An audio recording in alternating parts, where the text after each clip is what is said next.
Kublai pi perlok perjor baju yus ngotanat ban sengap video ke channel mentanginya pej yaki program jingle kai FIFA World Cup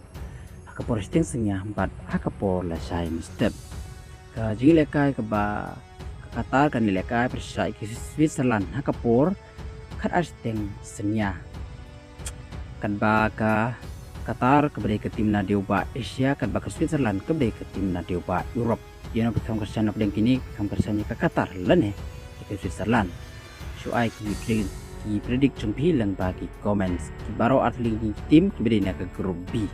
sebab bagi jing leka kada kada lawan di jing leka bakam internet ba deng kari u Neymar persya ikari Achraf Hakimi ya kini jing leka deng ke Brazil persya ke Morocco ni leka ke por la sam step ke por la steng baro atli tim ke Brazil ke beri na coba South America kan baka Morocco kembali ke tim na dioba Afrika yano bekam kersan nang ne bekam kersan ya ke Brazil dan bekam kersan ya ke Morocco bro atling di tim kemudian hak grup C kebasnya siang ne kendiat Neymar unom labat medan ke pola sam step persai ke Morocco ke kibor balami sebab baka jing lakai pedang ke Haiti persai ya ke Scotland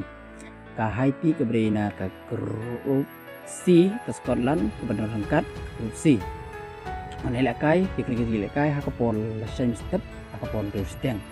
Haiti kepada ke tim na dioba North Amerika kan baka Scotland kepada ke tim na dioba Europe yun bekam kersan tapi dengan gini bekam kersan ya Haiti lan bekam kersan ke Scotland. Pro atli ini tim kemudian ke grup C. Sekolah baka jinglakai na grup D pedang ke Australia persai ke Turki. Ka Australia kepada ke tim na dioba Asia kan baka Turki kepada ke tim na dioba Europe. Pro atli ini tim akin lekai kapor dan resam step kawasan di Australia dan kawasan ke Turki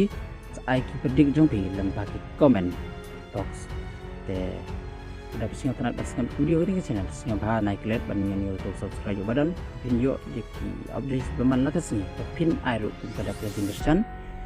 kublai shibone